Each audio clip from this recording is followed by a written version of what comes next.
लेती है तो अल्लाह ताला उससे राज़ी हो जाता है। 15 साल तक ले जाके खाना पानी दिया और सरकार गारे हिरा से वापस मक्का आते थे तो सेब संतरा थोड़ी लेके आते थे, मिठाई लेके थोड़ी आते थे, लेकिन वारे खदीजा बराबर अल्लाह और उसके रसूल को राज़ी करने के लिए 15 साल आना जाना रखा तो उस खुदा का सलाम भी पाया और मोतियों का महल भी जन्नत में उन्हें नसीब हो गया।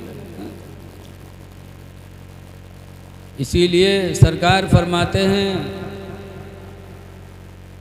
इज़ा मा अय्युमा इमरातिन मातत, जो औरत मर गई वज़ौजुहा अन्हा राज़िन, और उसका शौहर दुनिया में उससे राज़ी रहा, फ़दख़लतिल जन्ना, तो अल्लाह ताला उस औरत को जन्नत में दाखिल फरमाएगा। वो औरत जन्नती है कि जिससे जिसका शौहर राज़ी रहे।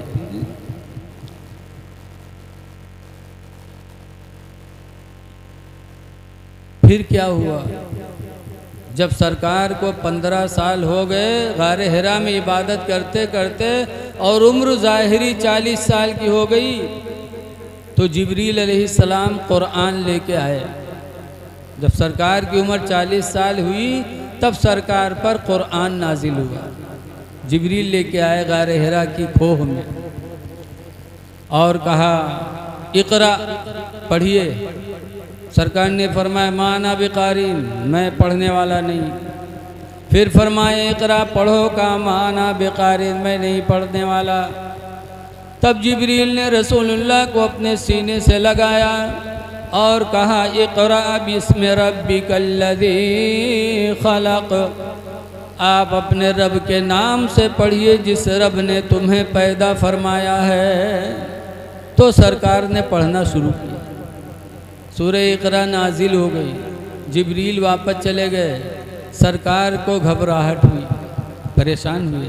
क्यों ना परेशान हो, कुरान वो किताब है कि अल्लाह ताला ने फरमाया 28वें पारे में कि लौ अंज़लना हाज़ल कुरान अला जबलिन, अगर इस कुरान को मैं पहाड़ पर उतारता, मोहम्मद पे न उतारता, पहाड़ पे उतारता, लरअयतहु खाशिअम मुतसद्दिअम मिन खशियतिल्लाह, तो ऐ लोगों तुम पहाड़ को टुकड़ा टुकड़ा देखते। पहाड़ बर्दाश्त नहीं कर पाता, लेकिन उस कुरान को मेरे नबी ने बर्दाश्त किया। इंसान होने के नाते कुछ परेशानी हुई तो मक्का गए, घर में गए, खदीजा से कहते हैं ज़म्मिलूनी ज़म्मिलूनी या खदीजा, ऐ खदीजा मुझे चादर ओढ़ाओ, मुझे चादर ओढ़ाओ। खशीतु अला नफ्सी, मुझे अपने जान का डर लग रहा है। तो जब सरकार घबराए, कहा जान का डर लग रहा है, तो खदीजा ने क्या जवाब दिया था। आजकल की औरतें हुए थे तो कहते और हुआ रोज़ रोज़ जाओ और जाऊँगा बेर बेर, कहती कि नहीं कहती। लेकिन हमारे खदीजा, बुखारी की हदीस में कि 15 साल तक खिदमत किया और जब आए घबराहट ज़ाहिर की तो खदीजा ने वो बोली बोली जिससे नबी को सुकून मिला। कौन सी बोली बोली थी? खदीजा ने कहा था कल्ला वल्लाहि ला युख़ज़िकल्लाहु अबदा, हरगिज़ नहीं, अल्लाह की कसम, अल्लाह आपको कभी रुसवा नहीं करेगा।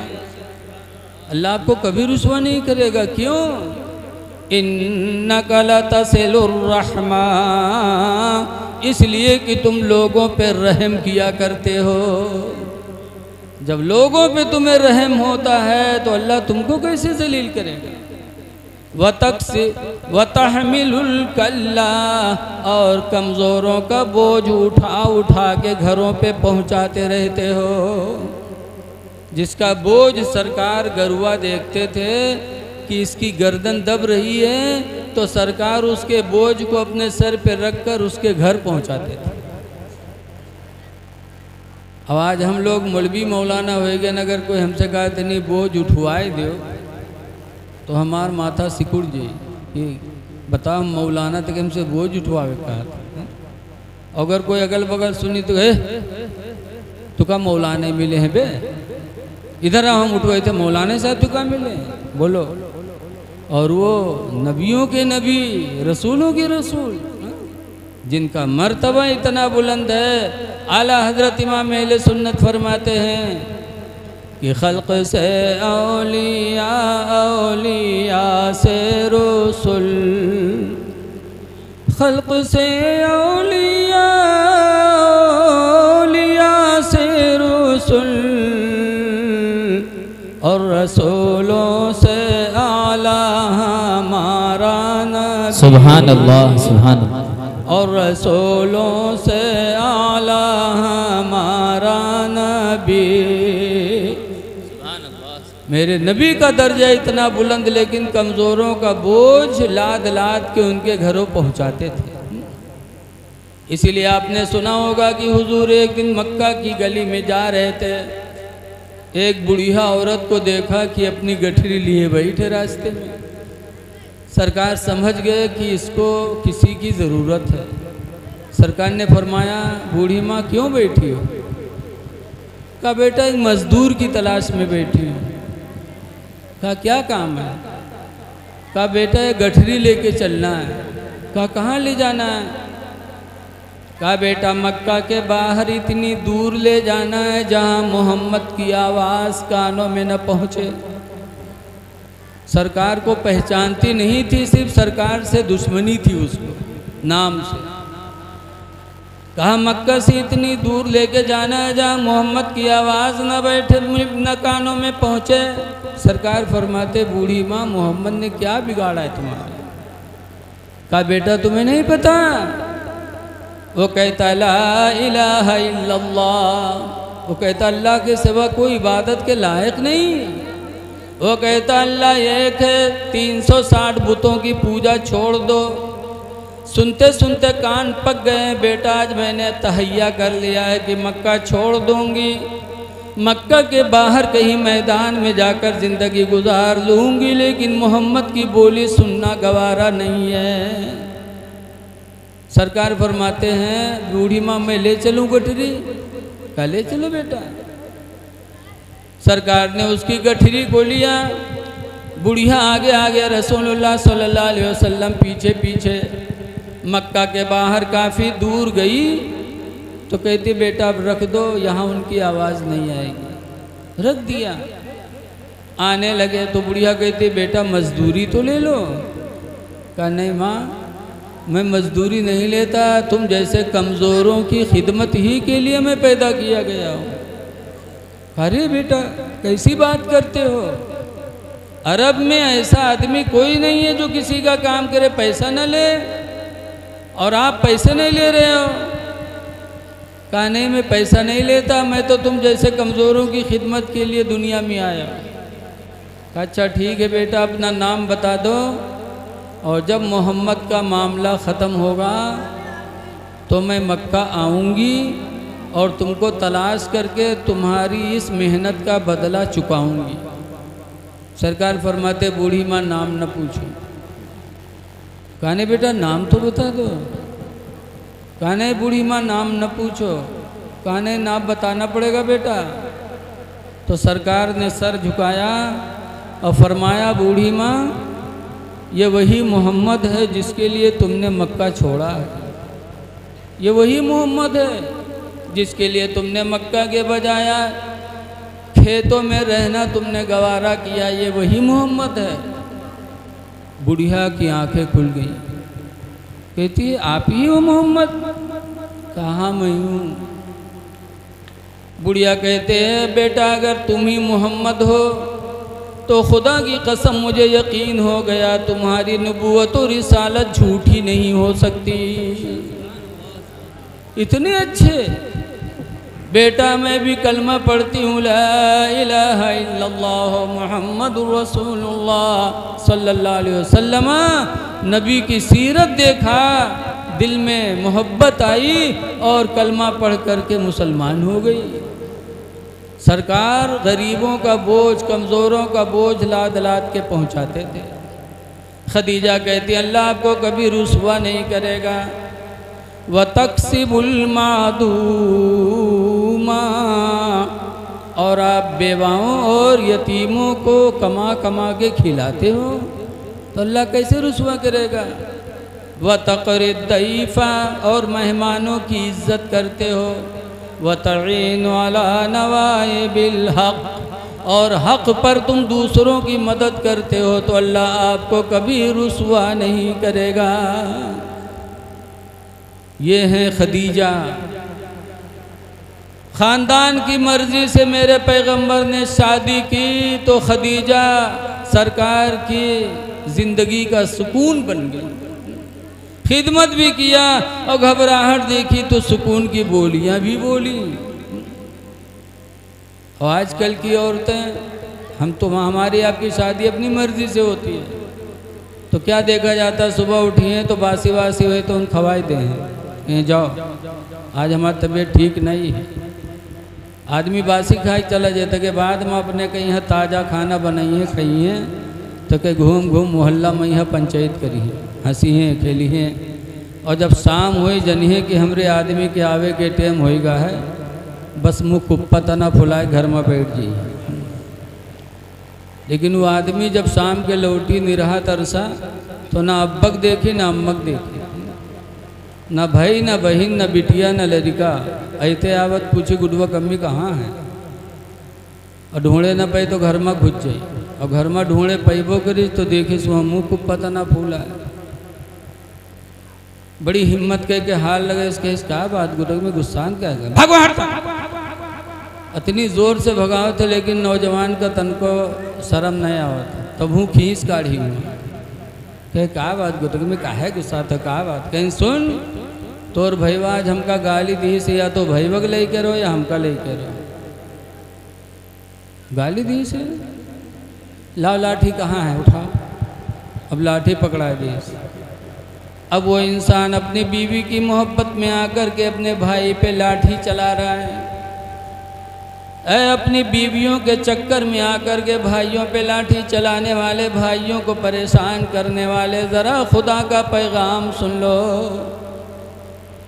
अल्लाह ताला फरमाता कुरान हकीम में, सनशुद्दु अदुदका, ऐ मेरे बंदे मैंने तेरे बाजुओं को ताकत दी है, मजबूत बनाया। किससे? कुरान में है भी अखी का, तेरा भाई पैदा करके। सना शुद्ध दूध का भी अखी का, हमने तेरे बाजुओं को ताकत बख्शी तेरा भाई पैदा करके, इसलिए अपने भाई के साथ अच्छा सलूक करना। भाई से भाई को ताकत मिलती है कि नहीं मिलती बोलो? गांव में अगर 6-7 भाई होते हैं तो लोग उनके करीब नहीं जाते कि 6-7 भाई हैं। रुपईडीहा बॉर्डर के पास एक गांव है रंजीतवा, वहाँ एक कबड़िया बिरादरी के एक मुल्ला हैं, उनके 18 लड़का। तो गाँव वाले उनका डराते कहते मुल्लवक दायरे न जाए रे, ने 18 लाठी यही हूँ के लंग से रे। भाई से भाई को ताकत मिलती है। अच्छा जो अपने बाप के अकेले होते उसका कोई डराते है? जहाँ तनिक झगड़ा बहुत थपरियाए दी लोग कि अकेले ही के को बोली, औरत के चक्कर में भाई पे लाठी चला रहे हो। ये तो कुरान की आयत मैंने बताई, अल्लाह के रसूल की हदीस सुनो दौर फरमाते ला युमिनु अहदुकुम, तुम में का कोई मोमिन नहीं, मुसलमान नहीं, हत्ता युहिब्बा लिअखीहि मा युहिब्बु लिनफ्सिही, यहाँ तक कि अपने भाई के लिए वही पसंद करे जो अपने लिए पसंद करे। जो अपने लिए पसंद करो वही अपने भाई के लिए, तब तो तुम्हारा ईमान मुकम्मल है, वरना तुम्हारा ईमान ही अधूरा है। बीवी के चक्कर में वारे खदीजा ने सरकार को इतना सुकून दिया कि जब हज़रत खदीजा का इंतकाल हुआ, एक बात याद रखो, सरकार के निकाह में 11 बीवियाँ थीं। लेकिन लड़के किससे हुए, लड़कियां किससे पैदा हुई? सिर्फ हज़रत खदीजा ही से पैदा हुई। बाकी 10 बीवियों से कोई बच्चे नहीं पैदा हुए। और एक लौंडी थी, लौंडी जिनका नाम था मारिया किब्तिया। मारिया किब्तिया से एक लड़के पैदा हुए हज़रत इब्राहीम। लेकिन बीवियों में अगर बच्चे पैदा हुए तो हज़रत खदीजा से। इसीलिए जब हज़रत खदीजा का इंतकाल हुआ, 25 साल सरकार के निकाह में रही, उसके बाद इंतकाल हो गया। फिर जब शादी हुई हज़रत आयशा से, और आयशा जवान थी, कुंवारी भी थी, तो सरकार जब आयशा के बिस्तर पे लेटते तो रवायतों में है कि जब सरकार करवट बदलते तो कहते हाय मेरी खदीजा, इधर करवट बदलते तो हाय मेरी खदीजा। तो हज़रत आयशा गुस्सा हो गई, कहने लगी मैं जवान हो के आपके बिस्तर पे हूँ और आप बुढ़िया को याद करते रहते हैं, जब देखो तो बुढ़िया की रट लगाए रहते हैं, हाय खदीजा हाय खदीजा। जहाँ सबत सबत में बनती कम है, बोलो है कि नहीं है? जिके निकाम दुई मेहरू है के जू से पूछो। हमारे यहाँ हमारे एक दोस्त हैं, नाम नहीं बताऊंगा, उन्होंने एक के बाद दूसरी शादी की। तो एक दिन मदरसा में यहाँ आए तो उनके कुर्ता उर्ता सब फाट, और ये मेरे हम पे जैसे भैंसा हम पर था। हम लोग पूछन हजरत का हुआ? अरे न पूछो, नई की अपनी तरफ खींच रही थी, पुरानी अपनी तरफ खींच रही थी, उसी में हालत ख़राब हो गई, कुर्ता फट गया। अरे जब नई ताकत रहे तो काहे की हो? अल्लाह ताला ने कुरान में शर्त लगा दी है कि 1 करो, 2 करो, 3 करो, 4 करो, लेकिन अल्लाह फरमाता फ़इन खिफ्तुम अल्ला तादिलो, लेकिन अगर तुम्हें डर है कि इंसाफ नहीं कर पाओगे फवाहिदा, तो अल्लाह फरमाता एक ही शादी जायज़ है। लेकिन बात सुनो, जब आयशा ने कहा कि आप जवान की तरफ निगाह नहीं करते, आप बुढ़िया को याद करते रहते हैं, तो सरकार ने जवाब क्या दिया? सरकार फरमाते हैं आयशा सुन लो, मैं अपनी खदीजा को कभी नहीं भुला पाऊंगा। उधर मत देखो, उनको करने दो कामयाब। सरकार ने फरमाया आयशा सुनो, मैं अपनी खदीजा को कभी नहीं भुला पाऊंगा। क्यों? इसलिए कि जब पूरे अरब ने मुझे झूठलाया, झूठा कहा, तो सबसे पहले मेरी नबूवत और रिसालत पर ईमान लाने वाली खदीजा हैं। सबसे पहले ईमान खदीजा लाई। दूसरी वजह यह कि खदीजा को अल्लाह ने दौलत बहुत दिया था। जब सारा ज़माना मेरा दुश्मन हुआ तो खदीजा ने अपनी पूरी दौलत मेरे ऊपर निछावर कर दिया। और तीसरी वजह यह कि खदीजा का एहसान है मेरे ऊपर कि खदीजा के पेट से अल्लाह ताला ने मुझे औलाद अता फरमाई। खदीजा का एहसान है कि खदीजा की वजह से मैं साहिब औलाद हुआ। ऐ लोगो, जब नबी ने अपनी बीवी का एहसान माना तो हमको आपको भी मानना चाहिए। बोलो कि जिस औरत से बच्चे मिलें उस औरत का एहसान, वरना मेहरुआ न हुए तो गुडुआ पप्पू का कहाँ से लेके ये? बोलो है कौन दुकान जहाँ मिले? बीवी का एहसान है कि उसके ज़रिए अल्लाह ताला हमें औलाद देता है। औलाद सरकार ने एहसान माना, आप भी एहसान मानो। लेकिन आज लोग औरतों पर जुल्म करते, मारना, पीटना, गाली देना, नौकरानी की तरह रखना। आज जब बहू घर में आती है तो सबसे पहले उसका इम्तिहान कपड़ा से होता है। कपड़ा धोवे, मर्द के, ससुर के, सास के, जेठ के, देवर के, घर भरन के कपड़ा धोवे। वही में यहाँ नंदा उतराए लागत है, उन्हों अपन कपड़ा उतार उतार फेंके लागत है। अरे धोबिन लेके आए हो कि कोई पतोइया लेके आए हो घर में? अपना काम अपने हाथ से करो।